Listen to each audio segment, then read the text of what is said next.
Before things fall apart, there's always a moment you can look back at.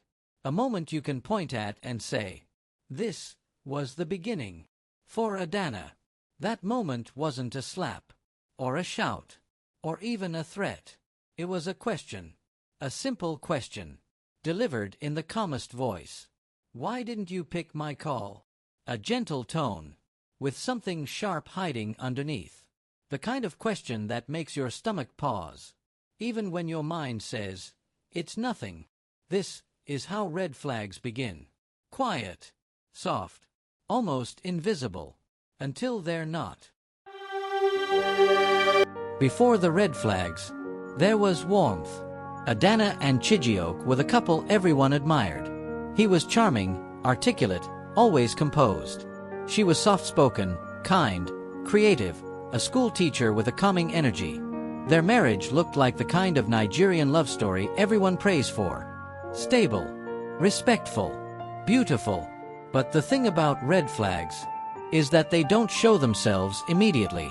They wait, they study, they blend into comfort, until comfort becomes familiarity, and familiarity becomes control. Red flags don't enter through the door. They slip through tone. The first sign was subtle. Adana had gone out with her colleague, Tenny, after work. Just small chops and conversation. Nothing unusual. But when she got home, Chijioke didn't shout. He didn't accuse. He didn't complain. He simply asked, "You didn't tell me you'd be late." I was worried. Normal. Reasonable. Right. But the way he said, "worried," soft voice, tight jaw, eyes that didn't match the tone, made something inside her hesitate. Another day, another moment. She laughed at a joke on her phone. A silly meme Tenny sent. Chijioke looked up and asked, "Who made you laugh like that?" He smiled when he said it, but his eyes didn't. That was sign number 2. Then came the harmless check-ins. "Where are you? How far? Send me a picture so I know you're okay. I just want to make sure you're safe." At first, she felt flattered. This is care, right? Right. But care has a feeling. Control has a different one. And Adana was starting to feel the difference. Here's the thing. Danger doesn't start with danger. Psychologists call this phase comfort conditioning. It's when someone wraps control in affection. They make you believe their monitoring is love. Their possessiveness is care. Their suspicion is concern. Chijioke had mastered it. He never raised his voice. Never cursed. Never pushed. He simply tightened the emotional rope, millimeter by millimeter. And because each step felt small, Adana didn't realize she was losing space to breathe. This is the psychology of it. Small control feels safe. Safe control feels normal. Normal becomes expected. Expected becomes allowed. And then, it becomes required. This is the trap. The signs grew. Slow, soft, but unmistakable. Silent punishments. If she didn't answer quickly, he would go quiet for hours. Mood switches.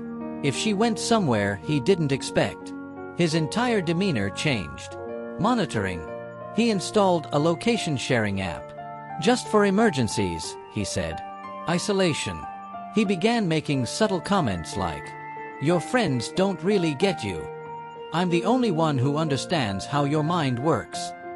The worst part, he made it sound beautiful, like devotion, like intimacy.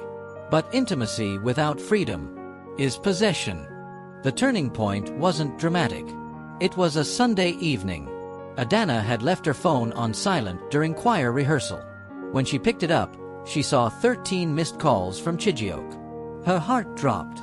Before she could call back, the church door opened. He was standing there, quiet, expressionless, watching her. When she walked over, he didn't shout. He didn't scold. He whispered, "Do you know what it does to me when you ignore me?" He held her wrist gently. Too gently. That's when fear entered her bloodstream. Not because of what he'd done, but because of what he was capable of. because in his voice, there was something new, something cold, something entitled. He believed she belonged to him, not as a partner, but as possession. And once someone believes that, the danger isn't coming, it's already here. Things spiraled fast. He began appearing at her school unannounced, calling her colleagues to check on her, going through her bag, her phone, her messages.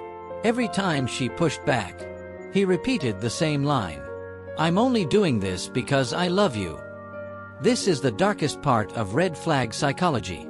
When the person hurting you convinces you the hurt is affection, when the cage becomes a home, and fear becomes routine. One night, after an argument that never became loud, Adana sat alone in the living room. She looked around the quiet space, the same room that once held laughter, and realized she wasn't living with the man she married. She was living with a warning sign. Leaving wasn't loud. It wasn't dramatic. It wasn't sudden. It was quiet. She packed a small bag, left her ring on the table, took a deep breath, and walked out before dawn. Because the thing about red flags is, you don't leave when they appear. You leave when you finally see them. Red flags are rarely red. They're whispers, shifts, moments your heart notices before your mind understands. And ignoring them always costs more than leaving. In episode 5, we dive into what happens after she left. Because danger doesn't stop just because you walk away. The story doesn't end here, and neither should you. Follow the clues. Stay for the truth. Join the Heart Streamy community. If this episode hit you, don't just leave. Stay with us. There's more truth ahead. Backhand index pointing right. Follow me everywhere at Heart Streamy. Backhand index pointing right. Subscribe for the next chapter. Backhand index pointing right. Like to support the story. Backhand index pointing right. Comment your thoughts. Your voice helps someone else. Backhand index pointing right. Share this with someone who needs to see the signs. You're not just watching a story. You're joining a community.